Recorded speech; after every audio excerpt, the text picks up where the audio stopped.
Bonjour. Le Midi et Demi Mix présente Covid 1984. C'est une simple question de temps. Un avenir à prendre. De vivaces et splendides hallucinations. J'ai eu un rêve qui questionne les modèles dominants. Covid 1984. Pourquoi s'exciterait-on sur Big Brother? Les 2 minutes de haine et tout le reste de leur foutu baliverne. L'enjeu n'est pas d'obéir à Big Brother. L'enjeu est d'aimer Big Brother. Covid 1984. On est tous embarqués dans la même histoire. Winston se demanda de nouveau pour qui il écrivait son journal. Le moment est maintenant venu de réfléchir sur l'avenir de l'homme et de notre société. Sur l'histoire des mouvements sociaux, sur l'histoire des mouvements de résistance, sur l'histoire des mouvements qui contestent quelque chose qui nous est imposé. Pour l'avenir, pour le passé, pour un âge qui pourrait n'être qu'imaginaire. Pour bâtir une sorte de compréhension collective, une sorte de mémoire politique, pour garder des traces. Covid 1984. Feuilleton radiophonique, création sonore. Réalisé par le ministère de l'Amour.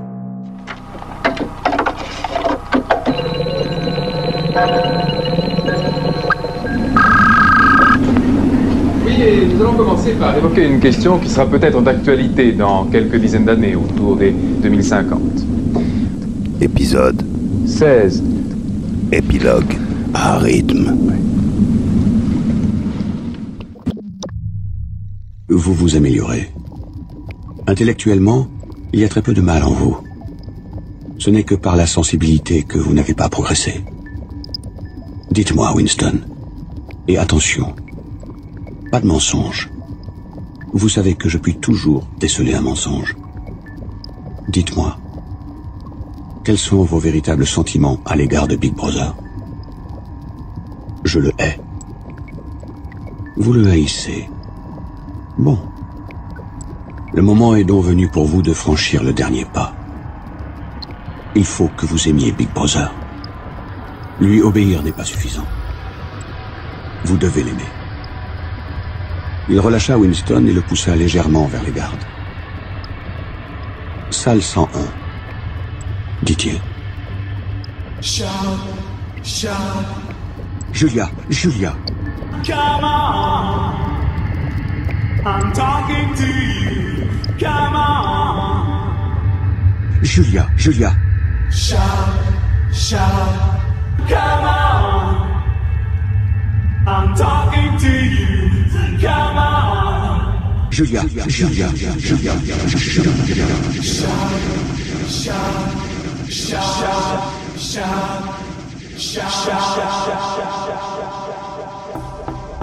L'endroit où il se trouvait actuellement était de plusieurs mètres sous le sol, aussi bas qu'il était possible de s'enfoncer. Elle était plus grande que la plupart des cellules dans lesquelles il s'était trouvé. Il était assis sur une chaise et si étroitement attaché qu'il ne pouvait même pas bouger la tête. Une sorte de crampon lui prenait la tête par derrière et l'obligeait à regarder droit devant lui. Il demeura seul un moment, puis la porte s'ouvrit et O'Brien entra. Ce qui se trouve dans la salle 101, c'est la pire chose qui soit au monde. La porte s'ouvrit encore. Un garde entra qui apportait un objet fait de fil métallique. Il le déposa sur la table la plus éloignée de Winston. La pire chose du monde, poursuivit O'Brien, varie suivant les individus. C'est tantôt être enterré vivant, tantôt brûlé vif, tantôt encore être noyé ou empalé. Et il y en a une 50aine d'autres qui entraînent la mort. Mais il y a des cas où c'est quelque chose de tout à fait ordinaire, qui ne comporte même pas d'issue fatale. Il s'était un peu écarté, de sorte que Winston pouvait mieux voir l'objet qui se trouvait sur la table. C'était une cage oblongue de fil métallique que l'on pouvait tenir par une poignée placée au sommet. Fixé en avant de la cage, se trouvait un objet qui ressemblait à un masque d'escrime, dont la partie concave serait tournée vers l'extérieur. Bien que cette cage fût placée à 3 ou 4 mètres de lui, il pouvait voir qu'elle était divisée dans le sens de la longueur en 2 compartiments, dans chacun desquels il y avait des créatures. C'étaient des rats. Dans votre cas, dit O'Brien, il se trouve que le pire du monde, ce sont les rats. une sorte de tremblement avertisseur, une crainte d'il ne savait quoi, avait traversé Winston dès le premier coup d'œil jeté sur la cage. Mais à ce moment, la signification du masque fixé devant la cage pénétra soudain en lui. Ses entrailles se glacèrent. « Vous ne pouvez pas faire cela !» hurla-t-il d'une voix aiguë et cassée. « Vous ne pouvez pas ! Vous ne pouvez pas, c'est impossible !» Il y eut dans la cage une explosion de cris perçants. Les rats se battaient. Ils essayaient de s'attaquer à travers la cloison. Le cercle du masque était assez grand maintenant pour l'empêcher de voir quoi que ce soit d'autre. La porte de treillis était à 2 mains de son visage. Les rats savaient maintenant ce qui allait venir. L'un d'eux faisait des sauts. L'autre, un grand-père squameux d'égout, était dressé, ses pattes roses sur les barres, et reniflait férocement. Winston pouvait voir les moustaches et les dents jaunes. Une panique folle s'empara encore de lui. Il était aveugle, impuissant, hébété.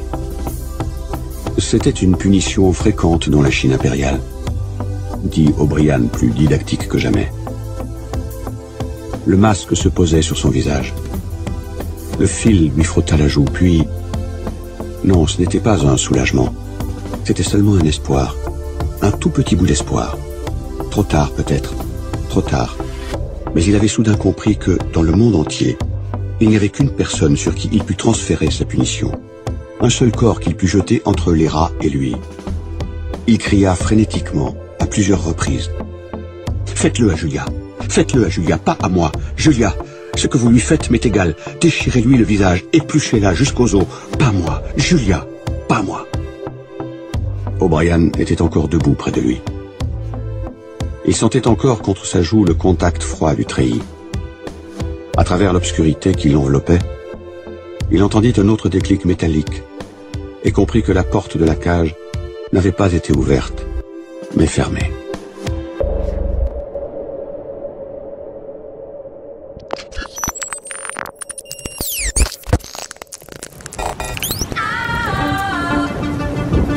It's a shame. It's a shame. Such a shame our friendship had to end. Purple rain, purple rain. Ta couleur était beau, tout me va. Purple rain, purple rain.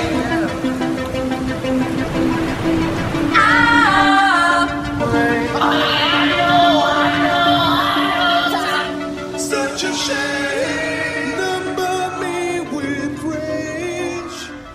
When routine bites hard and ambitions are low and resentment rides high, but emotions won't grow, and we're changing our ways, taking different roads. Then love will tear us apart again. Love will tear us apart again. Why is the bedroom so cold? Turned away on your side. Is my timing that flawed? Our respect runs so dry. Yet there still is appeal that we've kept through our lives. Love will tear us apart again.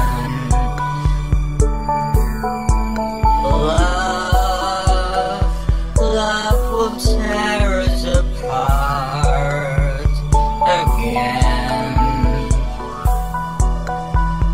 Just that something so good just can't function no more. But love will tear us apart again. Love will tear us apart.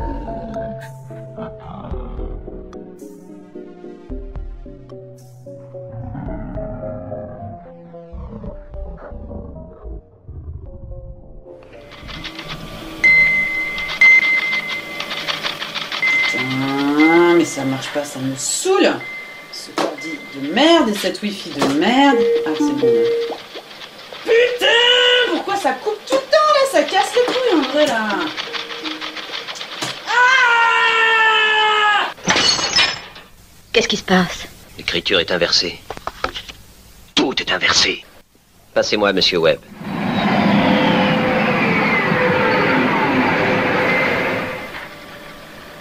Ouvre ton terminal. T'es sudo là? T'as pas de terminal? Ah. Et comment tu tapes des lignes de commande?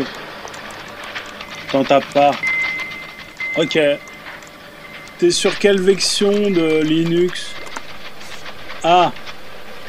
Windows XP. Tu vas éteindre ton ordi, tu le rallumes, tu rentres dans le BIOS et là tu changes le paramètre. Voilà, dans le BIOS quoi. Big Data is watching nous. Covid 1984. Feuilleton radiophonique.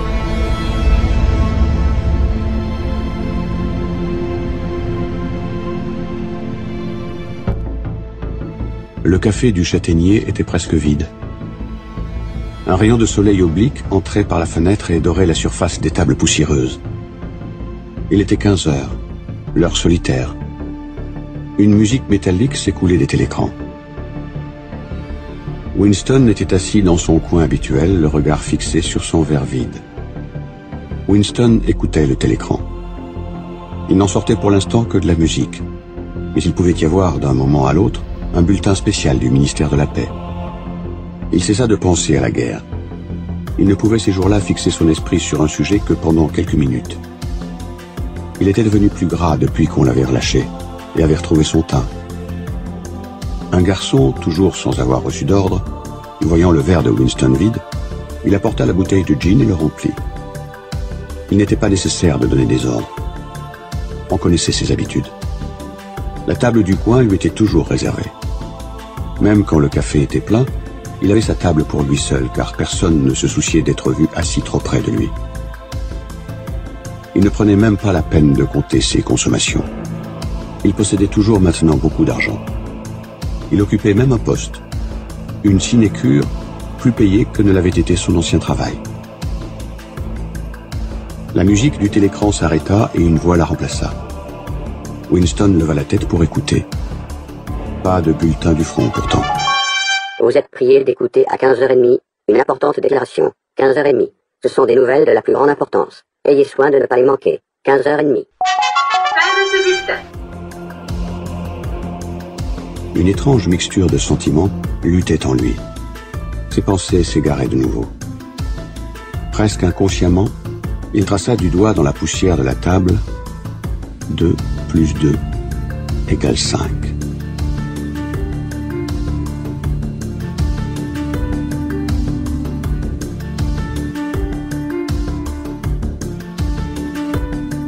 Alors justement, pour parler de e-bus, BUS c'est B-O-2-S pour Baryonic Oscillation Spectroscopic Survey. Je vais vous laisser le traduire, Jean-Paul Kneip. Racontez-nous un peu ce que c'est que cette oscillation baryonique que vous utilisez justement via l'analyse spectroscopique. L'idée, c'est qu'on peut obtenir des mesures indépendantes, mais en combinant avec les autres sondes cosmologiques, les supernovae, le fond diffus cosmologique, on améliore notre connaissance de l'univers. C'est ce qu'on appelle l'astronomie multimessager ? Non, c'est-à-dire c'est la cosmologie, on peut l'attaquer par différentes méthodes, et en combinant ces différentes méthodes, 1 plus 1 ne fait pas 2, 1 plus 1 fait 4, 5 ou 10. C'est ça qui est important. On arrive à confirmer des résultats par différentes sources d'observation. Et on est plus puissant. Bien sûr.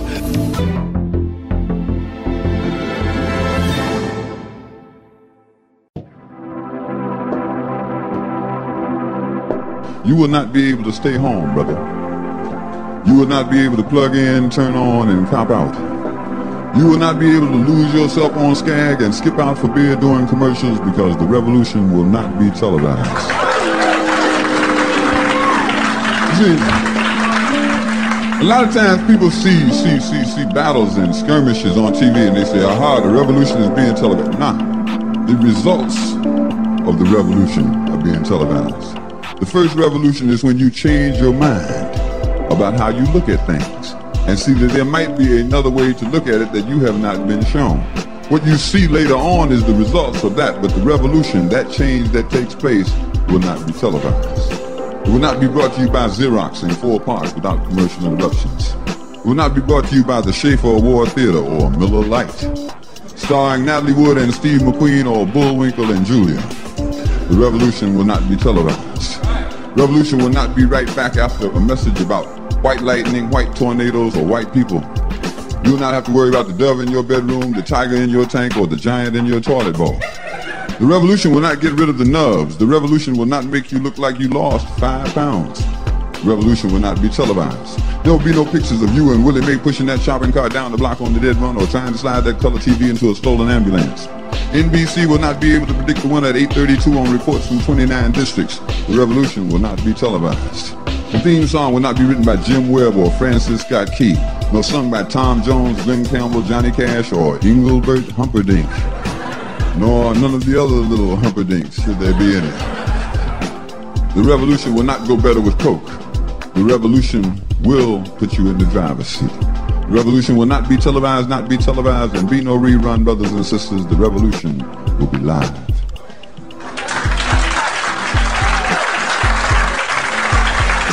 My name is Gil Scott Heron. The revolution will not be televised, primarily because it won't be.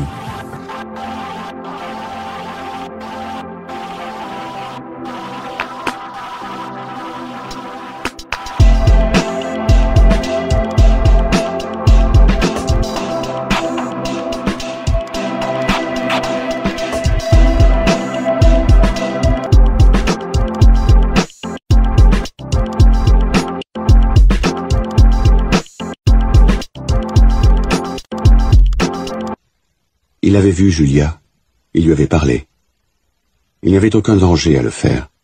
Il savait presque instinctivement que le parti ne s'intéressait plus maintenant à ses actes. Il aurait pu s'arranger pour la rencontrer une seconde fois, si elle ou lui l'avait désiré. C'était réellement par hasard qu'ils s'étaient rencontrés. Ils se trouvaient dans le parc par un jour de mars froid et piquant, alors que la terre est dure comme du fer. Toutes les plantes semblent mortes. Il n'y a nulle part de boutons, hors ceux de quelques crocus qui ont poussé plus haut que les autres plantes et sont battus par le vent. Les mains gelées et les yeux humides, il marchait à bonne allure quand il la vit à moins de 10 mètres de lui. Il vit tout de suite qu'elle avait changé. En quoi? Il ne put le définir. Ils se croisèrent presque sans se regarder. Puis il se retourna et la suivit sans grand empressement. Il faisait horriblement froid. Le vent sifflait à travers les rameaux et agitait les rares crocus poussiéreux. Il lui entoura la taille de son bras. Julia ne réagit dans aucun sens à l'étreinte de son bras. Elle n'essaya même pas de se libérer. Il comprit alors ce qui avait changé en elle. Son visage était plus blême, et une longue cicatrice, en partie cachée par les cheveux, lui traversait le front et la tempe. Il sembla à Winston que la texture de sa peau devait être aussi tout à fait différente de ce qu'elle avait été. Il n'essaya pas de l'embrasser, et ils ne se parlèrent pas. Tandis qu'il traversait la pelouse en sens inverse, elle le regarda en face pour la première fois. Ce ne fut qu'un coup d'œil rapide, plein de mépris et de dégoût. Ils s'assirent côte à côte sur 2 chaises de fer, mais pas trop près l'un de l'autre. Il vit qu'elle allait parler. Elle avança de quelques centimètres sa chaussure grossière et écrasa du pied un rameau.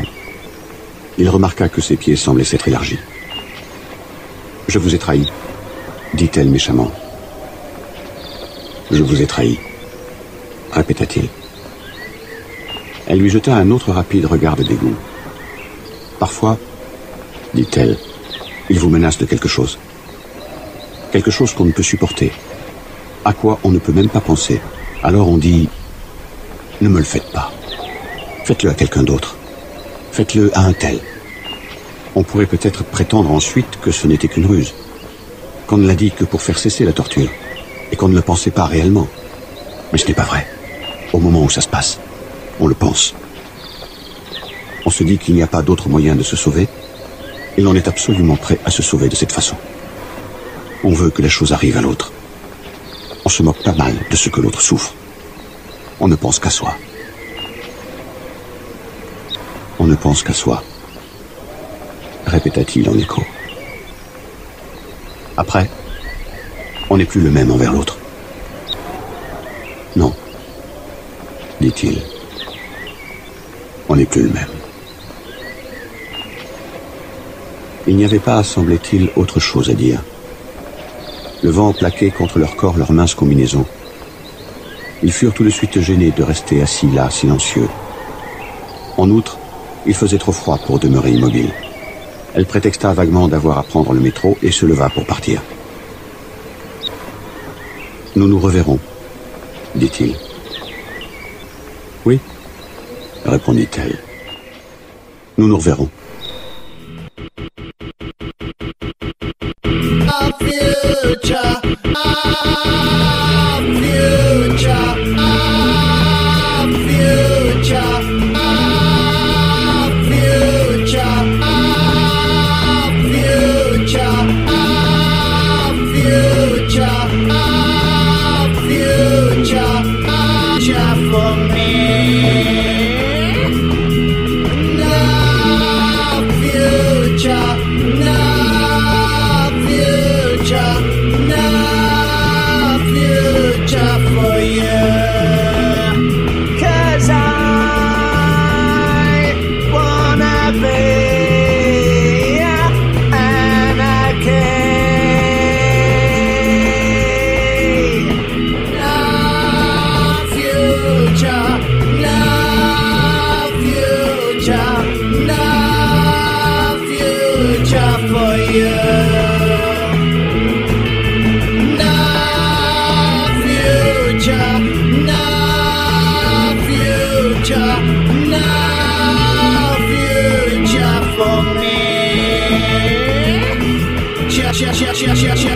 For me,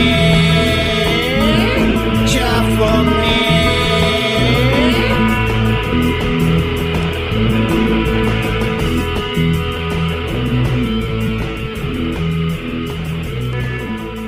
La musique qui s'écoulait du télécran fut changée. Il y eut une note brisée et saccadée, une note jaune.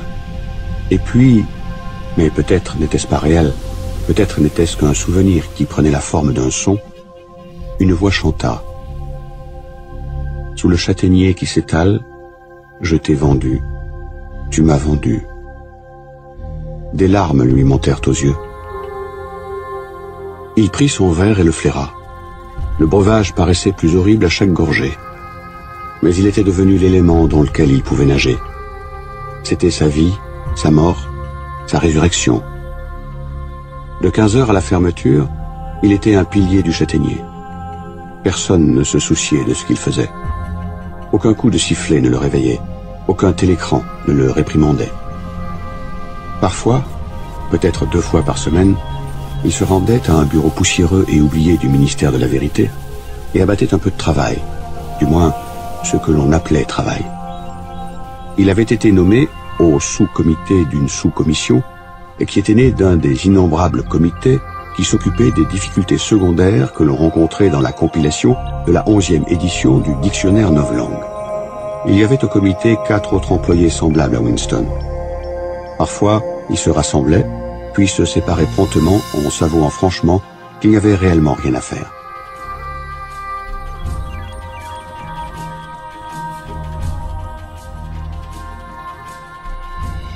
Le télécran se tut un moment. Winston releva encore la tête. Le communiqué. Presque au même instant, il avait sursauté comme s'il avait été piqué avec une épingle. Un appel de clairon avait fait vibrer l'air. C'était le communiqué. Victoire. L'appel du clairon annonçait toujours une victoire. Une sorte de frisson électrique se propagea dans le café. Les garçons eux-mêmes avaient sursauté et avaient dressé l'oreille. L'appel du clairon libéra un énorme volume de bruit.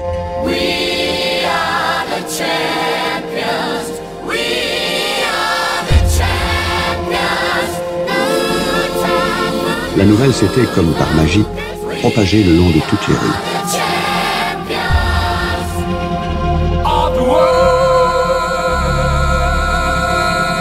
Des fragments de phrases triomphantes traversaient le vacarme.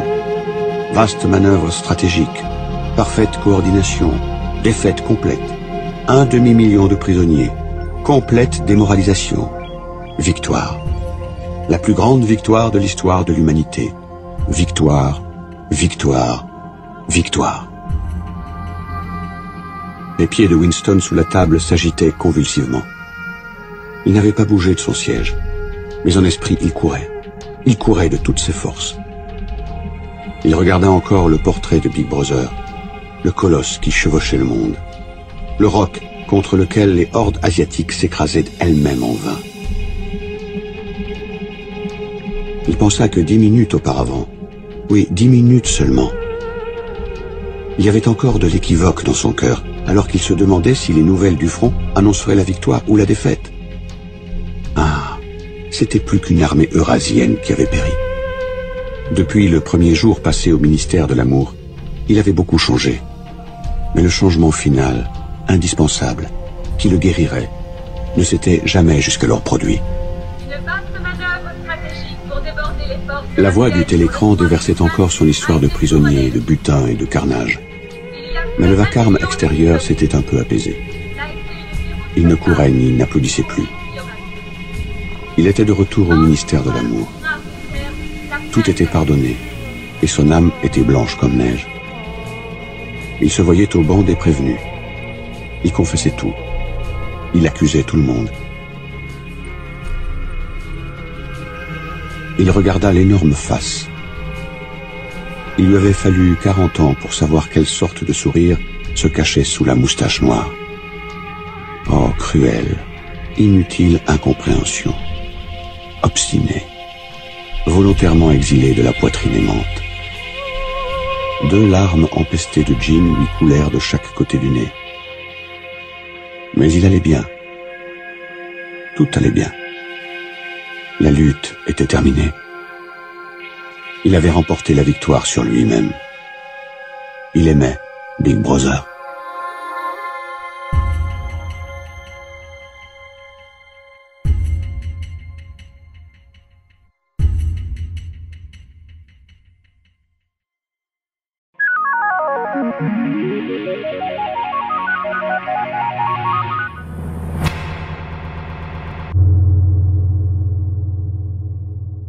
Welcome to the game of sound. Press enter to open a new sample. Click here to start game. 1 player. Start game. Interaction mode.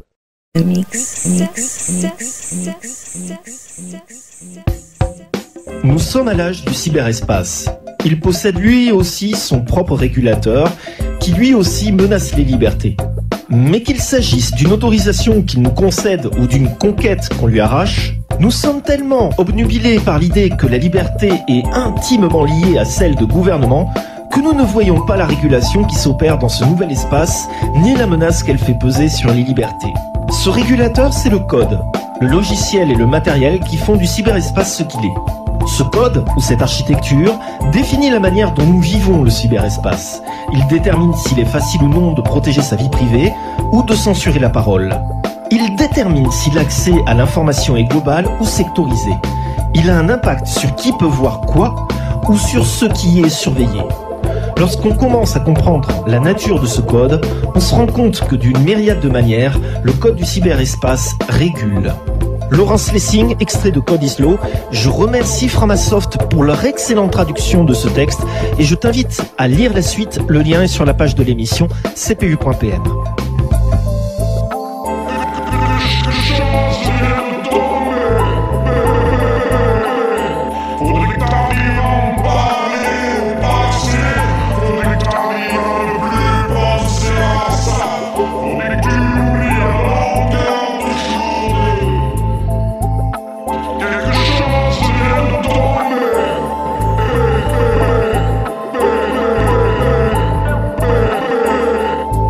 C'est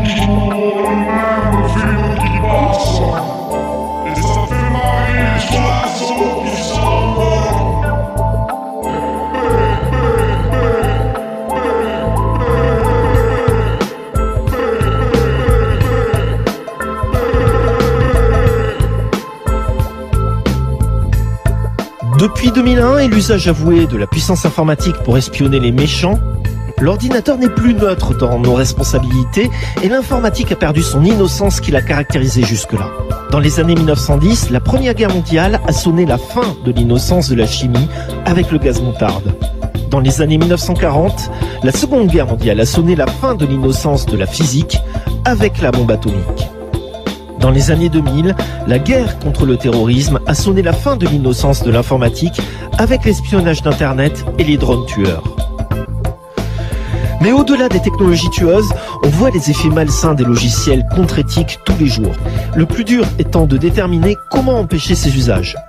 Figure-toi qu'un constructeur de matériel médical a découvert qu'à son insu, la CIA utilisait ses moniteurs cardiaques pour questionner des prisonniers.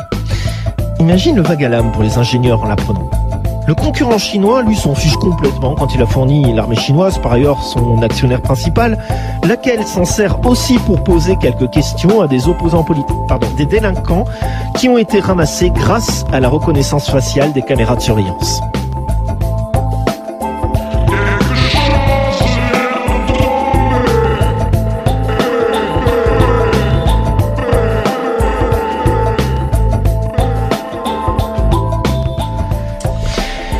Est-ce que les développeurs devraient être notés en fonction de leur éthique? Et dans ce cas-là, est-ce que c'est éthique?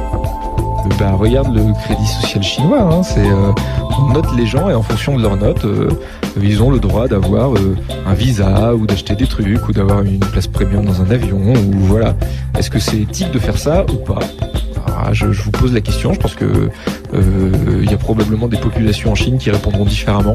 À titre personnel, je considère que non, c'est pas très intelligent et c'est pas très éthique de noter des développeurs et en fonction de ça de les faire travailler sur des projets, notamment parce que tu crées des systèmes de classe quoi. Et puis c'est jamais bon d'avoir des systèmes de classe dans une société. On a vu déjà par le passé à où ça menait quoi. Mads, merci beaucoup. Merci.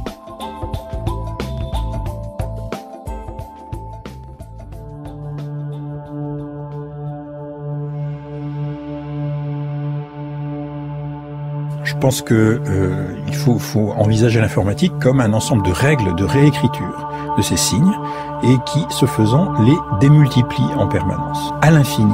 C'est une situation complètement nouvelle que nous ne maîtrisons pas puisque nous le déléguons à des machines.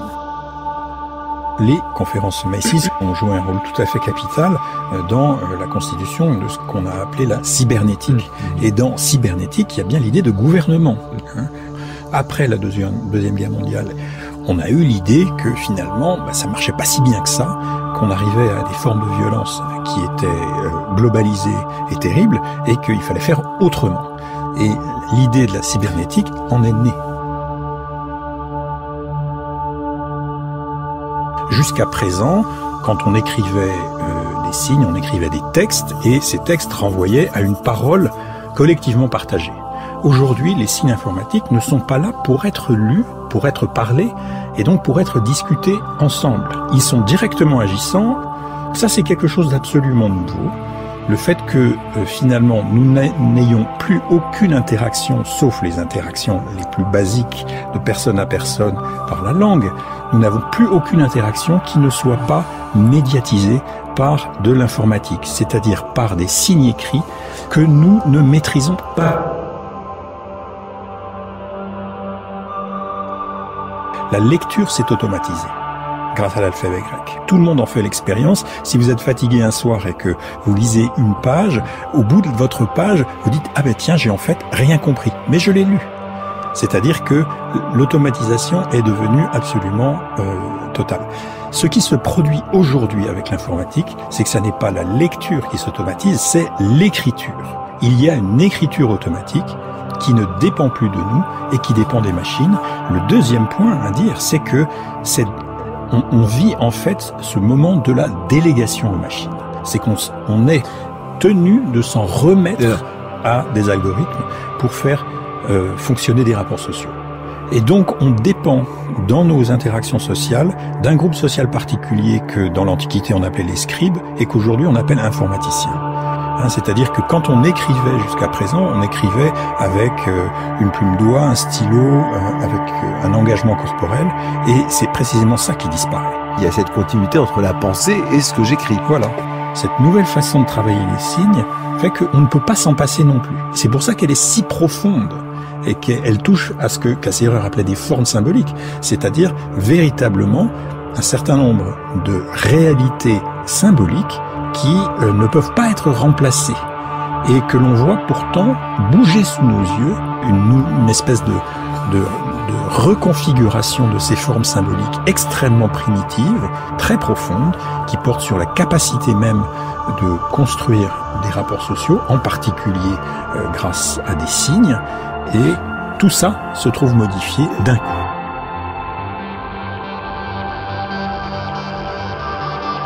Ce qui me frappe dans cette révolution, c'est qu'il y a une espèce de ce que j'appelle aussi un désenchantement graphique du monde. C'est-à-dire que notre rapport aux institutions se trouve profondément bouleversé, précisément parce que nous perdons confiance en ces institutions et que nous sommes donc confrontés à des situations où les institutions ne sont plus là pour aider les rapports sociaux. Comme si finalement la seule institution qui demeurait, c'était une institution technique, et comme si la technique ne reposait pas sur toutes sortes de cadres sociaux dont elle tire au contraire sa force. L'idéologie même, j'ai l'impression, derrière tout ça, c'est toujours de dire qu'il faut se passer des médiations, que la technologie le rend possible, et que à partir de là, on va avoir des rapports qui finalement sont extrêmement simples et clarifiés entre les gens, alors que, à mon avis, c'est pas du tout ça que ça crée. Ce que ça crée, c'est au contraire des moments de violence, précisément parce que ces tiers termes garants qui permettaient d'assurer une relative distance entre les gens. Ils absorbaient la violence en quelque sorte. C'était leur rôle, c'était la raison pour laquelle ils avaient été institués. Ce qui est très frappant, je trouve aujourd'hui, c'est bien cette espèce de littéralisme, le fait que à partir du moment où la question du calcul est devenue centrale en mathématiques, c'est-à-dire à partir de Hilbert et d'un programme qu'on appelle le programme formaliste, Hilbert en soit venu à distinguer d'une part la signification qui pourrait être contradictoire, et donc on laisse provisoirement de côté, pour s'en tenir à des règles de gestion des signes, en quelque sorte. Purement fonctionnel. Purement fonctionnel. Et ça va provoquer ultérieurement les débuts de l'informatique. Et ce qui est très frappant, donc, c'est qu'on doit s'en tenir à la lettre. S'en tenir à la lettre, c'est ça finalement la révolution graphique, puisque comment ces lettres ensuite renvoient un sens, ça c'est différé. Moi, ce qui me frappe beaucoup, par exemple, dans les réseaux sociaux, quand on voit ce qui s'y passe, c'est ces espèces de lynchage collectif qui fait qu'il y a une recherche d'unanimité complète, sans au contraire la possibilité d'entendre plusieurs voix qui se distinguent et qui permettent de se faire une idée d'une situation.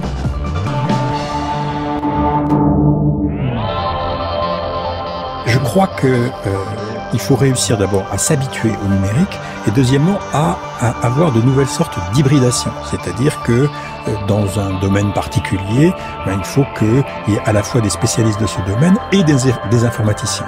Donc refaire entre des groupes qui ne peuvent pas se parler, qui n'ont pas le même vocabulaire, réussir à reconstruire une langue commune, c'est ça qui me paraît le chemin pour éviter la violence.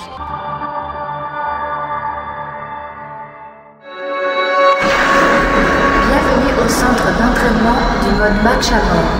Le mode match à mort est une épreuve dans laquelle vous affrontez d'autres joueurs armés dans une ambiance de mêlée générale à un rythme frénétique. L'objectif consiste à détruire tous les ennemis par tous les moyens nécessaires. Je vais générer un adversaire humain pour vous entraîner. Bonne chance.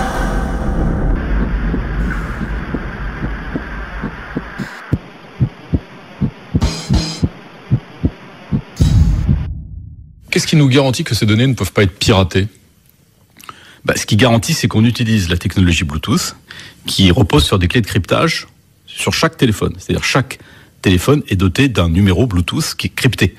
Donc c'est le système le plus sûr qui existe.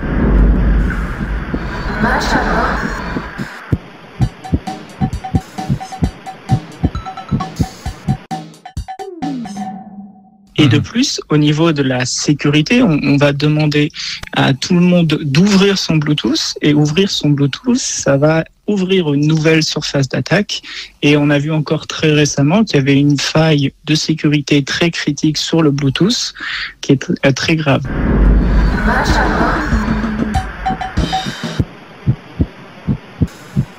Donc ça peut changer la donne. Hein. Ce curseur technique peut être un levier, en tout cas pour inciter à changer ces pratiques d'optimisation fiscale.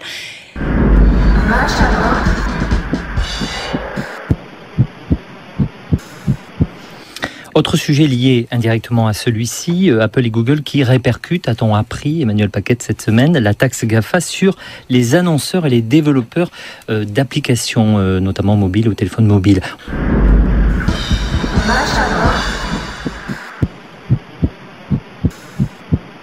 Si les salariés trinquent, les grands de ce monde s'enrichissent un peu plus, même avec la crise sanitaire de ces derniers mois. Au classement des plus gros capitaux français, Bernard Arnault reste en tête et dépasse pour la première fois les 100 milliards d'euros de patrimoine grâce à son groupe LVMH. Au total, les 500 plus grandes fortunes tricolores amassent 750 milliards d'euros. C'est 3% de plus que l'année dernière.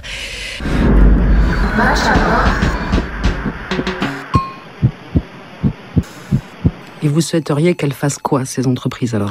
Alors, tout l'enjeu aujourd'hui, c'est de dire comment on réforme ce modèle pour l'adapter aux réalités du 21e siècle.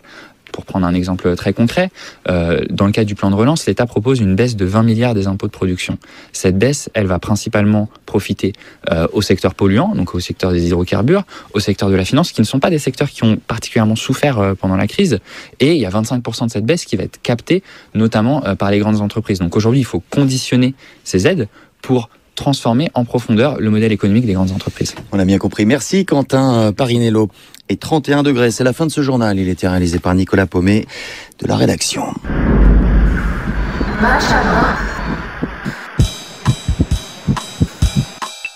Aujourd'hui, les 40 entreprises françaises, les entreprises du CAC 40, à votre avis, elles ont quel âge en moyenne ? Plus de 100 ans. Elles ont été créées il y a plus de 100 ans. Leurs homologues anglo-saxonnes ont moins de 20 ans. Cet été, Apple est devenue la première capitalisation mondiale. Elle vaut plus à elle seule que tout le CAC 40.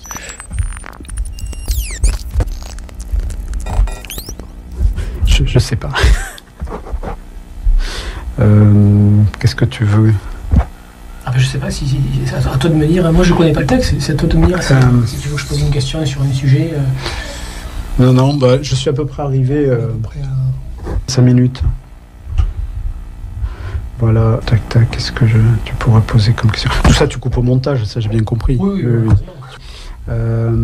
Combien de PME forment des collaborateurs ou des petites radios forment des collaborateurs très prestigieux et ensuite se les font piquer par de plus grandes entreprises sans en avoir le moindre bénéfice ? Et tout d'un coup apparaît un qui parle. Voilà. La surprise de parler, c'est quand même très étonnant qu'on soit des animaux qui parlent. Il faut ne pas cesser d'être étonné par ça. Et aussi, on vient aussi au théâtre voir le langage. Parce que c'est pas tellement qu'il y en ait 12 qui parlent sur le plateau qui me frappent, c'est qu'il y en ait 300 qui se taisent. 300 qui arrivent, qui s'asseyent et qui se taisent. Et qui regardent parler, qui regardent le langage se développer dans l'espace. Tout agit, tout est langage. Tout, je sais pas comment dire. Félicitations.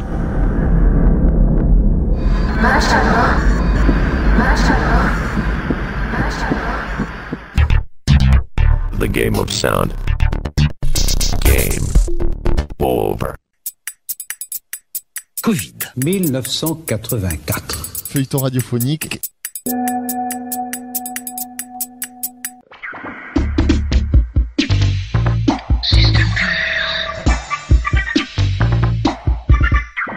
Appendice. Les principes du novlangue. Les mots novlangue étaient divisés en 3 classes distinctes. Plus, on disait en novlangue double pensée. Double plus, la vie de tous les jours. Appendice. Il était impossible de traduire en novlangue aucun passage de l'ancilangue, à moins qu'il ne se référât soit à un processus technique, soit à une très simple action de tous les jours, ou qu'il ne fût déjà de tendance orthodoxe, bien pensant par exemple était destiné à passer tel quel de l'ancilangue au novlangue. En pratique, cela signifiait qu'aucun livre écrit avant 1960 environ ne pouvait être entièrement traduit. On ne pouvait faire subir à la littérature pré-révolutionnaire qu'une traduction idéologique, c'est-à-dire en changer le sens autant que la langue. Prenons comme exemple un passage bien connu de la Déclaration de l'Indépendance. Nous tenons pour naturellement évidentes les vérités suivantes. Tous les hommes naissent égaux. Ils reçoivent du Créateur certains droits inaliénables, parmi lesquels sont le droit à la vie, le droit à la liberté et le droit à la recherche du bonheur. Pour préserver ces droits, des gouvernements sont constitués qui tiennent leur pouvoir du consentement des gouvernés. Lorsqu'une forme de gouvernement s'oppose à ces fins, le peuple a le droit de changer ce gouvernement ou de l'abolir et d'en instituer un nouveau. Il aurait été absolument impossible de rendre ce passage en novlangue tout en conservant le sens originel. Pour arriver aussi près que possible de ce sens, il faudrait embrasser tout le passage d'un seul mot. Crime pensé. Une traduction complète ne pourrait être qu'une traduction d'idées dans laquelle les mots de Jefferson seraient changés en un panégyrique du gouvernement absolu. Une grande partie de la littérature du passé était en vérité déjà transformée dans ce sens. Des considérations de prestige rendirent désirable de conserver la mémoire de certaines figures historiques, tout en ralliant leurs œuvres à la philosophie de Lanxos. On était en train de traduire divers auteurs comme Shakespeare, Milton, Swift, Byron, Dickens et d'autres. Quand ce travail serait achevé, leurs écrits originaux et tout ce qui survivait de la littérature du passé seraient détruits. Ces traductions exigeaient un travail lent et difficile, et on pensait qu'elles ne seraient pas terminées avant la première ou la seconde décennie du XXIe siècle. Il y avait aussi un nombre important de livres, uniquement utilitaires, indispensables manuels techniques et autres, qui devaient subir le même sort. C'était principalement pour laisser à ce travail de traduction qui devait être préliminaire le temps de se faire, que l'adoption définitive du novlangue avait été fixée à cette date si tardive, 2050.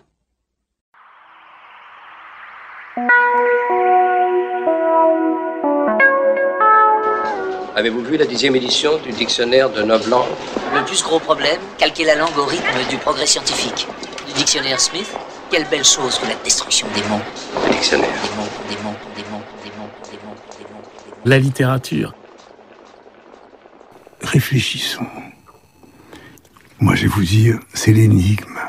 C'est beau, c'est comme le mot Brahman dans le monde indien ou védique. C'est l'énigme. Un très grand philologue qui s'appelait Émile Benveniste, au Collège de France, quand il a prononcé cette phrase, « Ah, on aimerait bien savoir ce que veut dire littéra, ce que veut dire lettre, ce que veut dire littérature », ça serait quand même très utile que nous ayons l'étymologie de ce mot. Nous ne pouvons pas l'obtenir.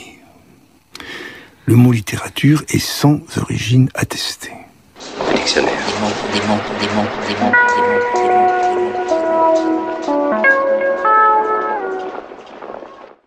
En l'an 1984, le novlangue n'était pas la seule langue en usage. On comptait que le novlangue aurait finalement supplanté l'ancilangue, nous dirions la langue ordinaire, vers l'année 2020. Les actualités. Impact du langage sexiste au... Depuis des années, nous devons donc... Les actualités, magnifique. Fin septembre. Le taux d'incidence, qui compte, vous le savez, le nombre de nouvelles contaminations par le virus par semaine, est en hausse constante. Il était la semaine dernière à 83 cas pour 100 000 habitants. Nous sommes ce soir à près de 95 cas pour 100 000 habitants et nous dépasserons sans nul doute les 100 cas pour 100 000 habitants dans les prochaines heures ou les prochains jours. Le taux de reproduction du virus, ce facteur R, reste au-dessus de 1. C'est un indicateur qui montre la vitesse de circulation du virus, qui est un indicateur. Et les mêmes constructeurs, Vinci, Eiffage et quelques autres qui ont les concessions autoroutières, maintenant ils ont aussi les concessions aéroportuaires. Et c'est devenu aussi des cash-machines pour eux, parce qu'ils piquent dans les trésoreries. Regardez l'histoire de l'aéroport de Toulouse, de Nice, de Lyon, où les actionnaires privés, les mêmes. En fait, qu'est-ce qu'on a fait ? On a construit, contre l'intérêt des Français, des immenses oligopoles privés. La part des patients Covid dans nos réanimations a commencé à réaugmenter. Elle atteint désormais 19% au niveau national. C'est-à-dire qu'il y a plus de 950 patients atteints de coronavirus dans les réanimations françaises. La situation est préoccupante, également dans les services d'hospitalisation. En moyenne, depuis quelques jours, nous comptons plus de 600 admissions par jour à l'hôpital et une centaine d'admissions dans les services de réanimation. Misez votre budget. C'est-à-dire, en France, les nationalisations ont toujours pris la forme d'une étatisation. Dans la tradition de monarchie républicaine, l'État tout-puissant, l'État fait tout. Et donc, on a privé les citoyens du contrôle de leurs biens. Donc, il y a des domaines où on voit bien la sécurité sociale qui est en voie de privatisation rampante, ou même accélérée. On voit bien ce qu'on pourrait faire pour redonner le contrôle citoyen, revenir à l'esprit originel de ce qu'était la sécurité sociale dans l'esprit des résistants. C'est les cotisations, c'est un salaire différé, donc ça va être les partenaires sociaux qui doivent le gérer. L'État n'a rien à faire dans la sécurité sociale.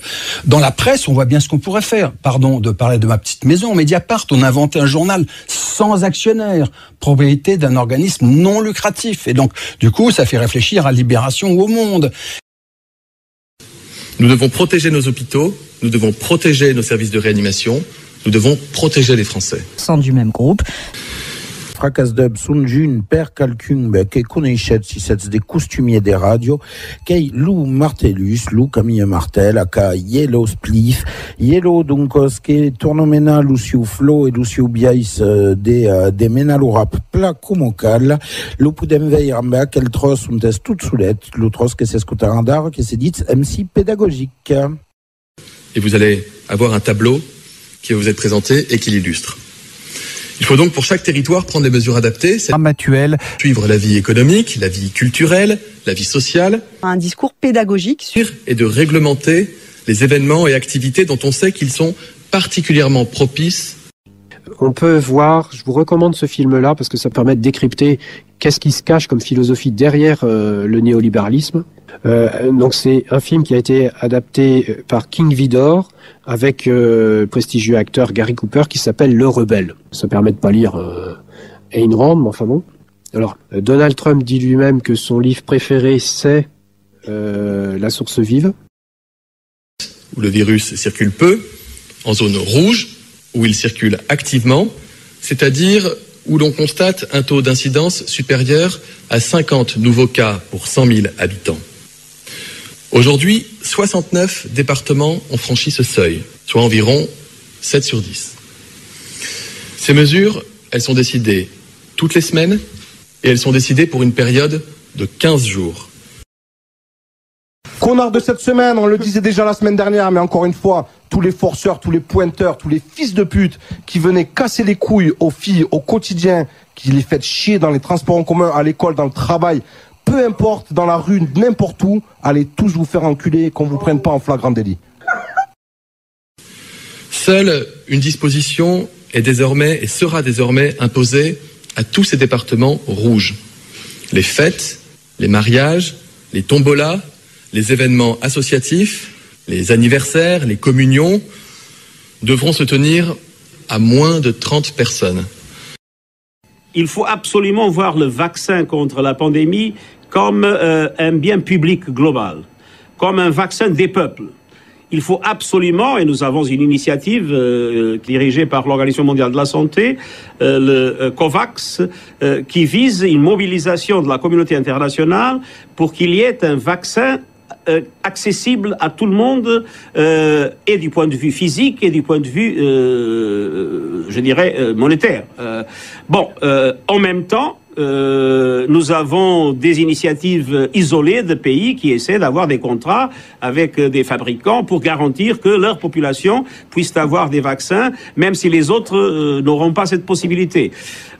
Il faut absolument gagner la bataille d'un vaccin qui soit un bien public global. Compte tenu de la situation épidémique, de nouvelles métropoles intègrent désormais cette zone d'alerte renforcée.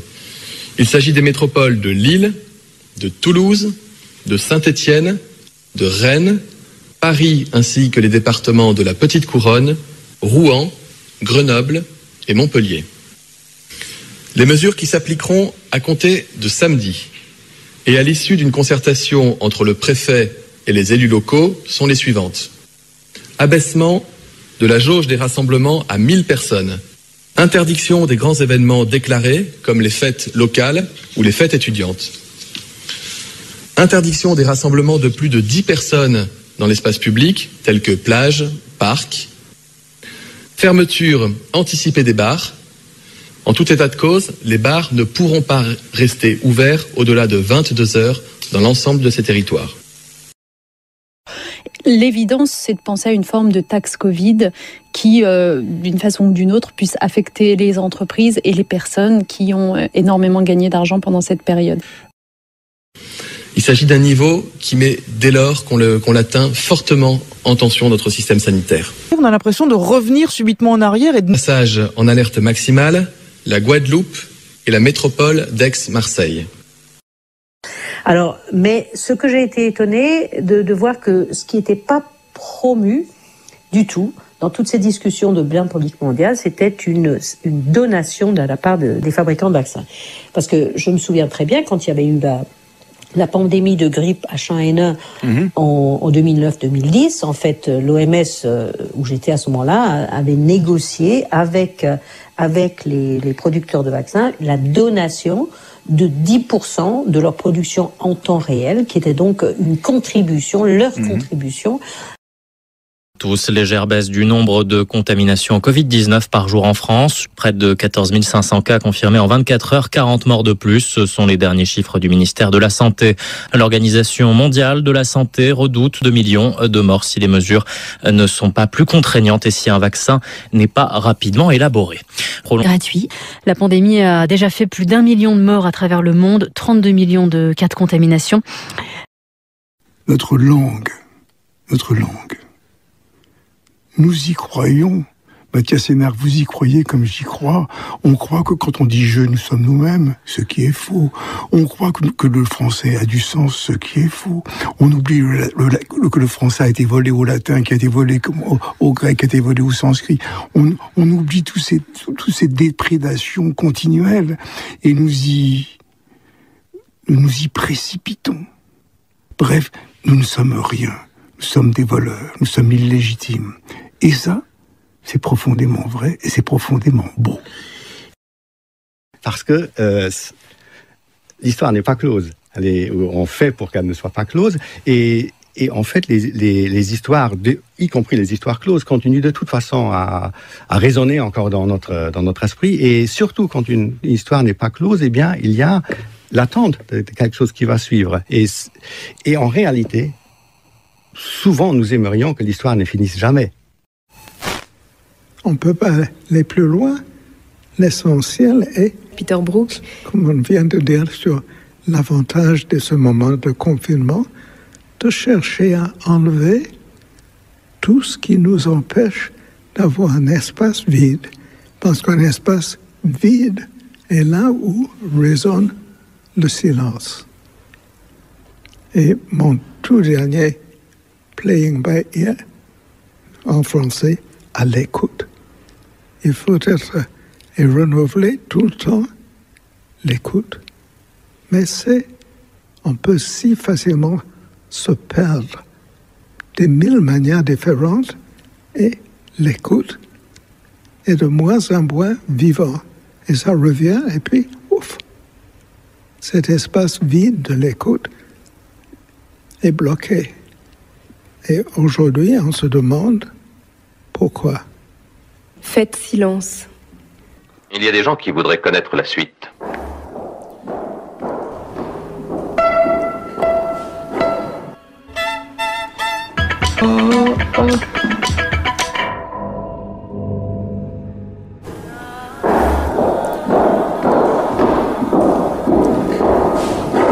Okay, Tom, we're going to just start some recording here. We're going to start some recording here.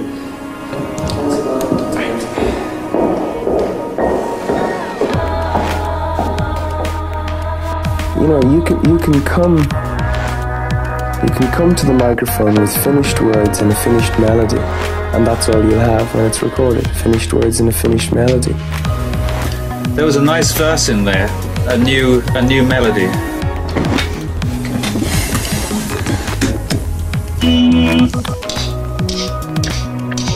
Don't touch, don't touch, don't. First thing. I can't repeat myself as a singer. It's just the way my voice is. I can't repeat myself.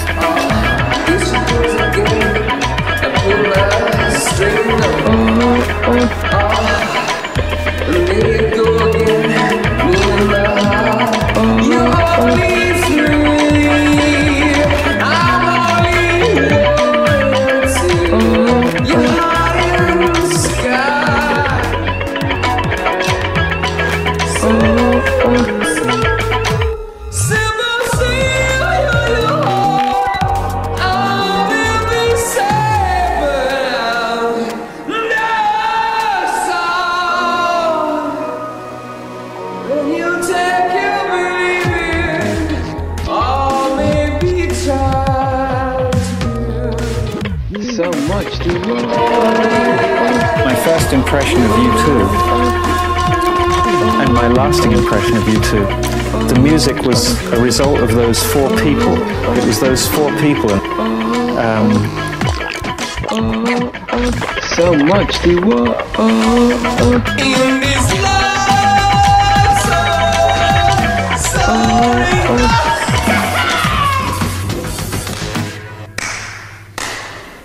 Okay, gringo! Sounded great. Yeah, fantastic.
Le pouvoir de l'image traite la cornée comme un bijou. Saphir sera point. Happe la vision, flash inversé. Et dehors, zéro d'or avant qu'il ne soit trop tard. Parachute, comme le nomade berbère, ne se fixe jamais plus de, pas un signe de, travelogue instamatique. L'œil affamé. Talking about my next guest, who is Patti Smith. Patti Smith a triomphé. Patti Smith a triomphé en France. C'était enfin arrivé. Le message attendu était venu. Some people have said to me, well, you know, don't you think that kind of success spoils one as a artist, or, you know, if you're a punk rocker, you don't want to have a hit record? And I say, fuck you. You know, it's just like, my name's Smith, you know, isn't it? Just joking, but, and that's what makes it unique.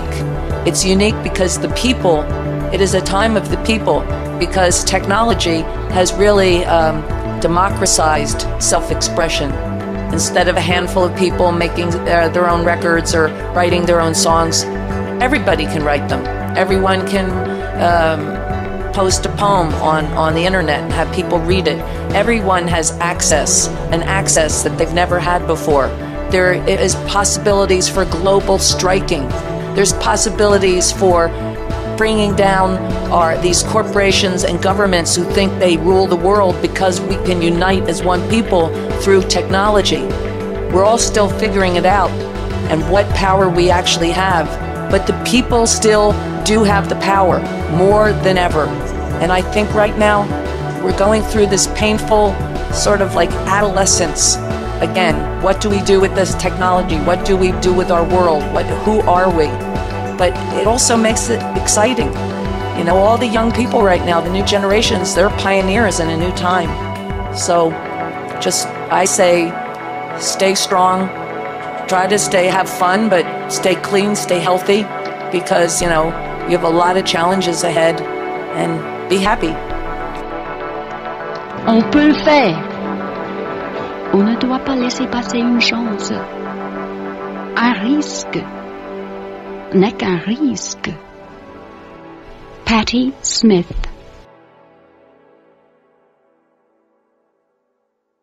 Coupé. C'était Covid 1984. Mutabilité du passé. Celui qui a le contrôle du passé a le contrôle du futur. Celui qui a le contrôle du présent a le contrôle du passé. J'ai eu un rêve que les médias, ça parlerait un petit peu des gens. Covid 1984. On sait tout de vous. Feuilleton radiophonique. Narration Christian Gonon, de la Comédie Française. Création sonore réalisée par le Midi et Dominique X.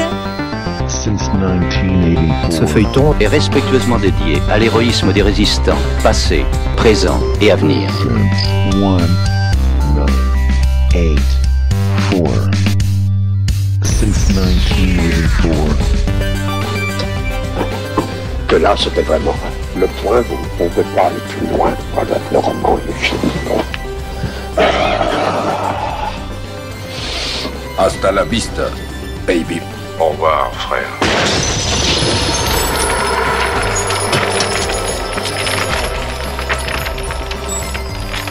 Septembre 2001.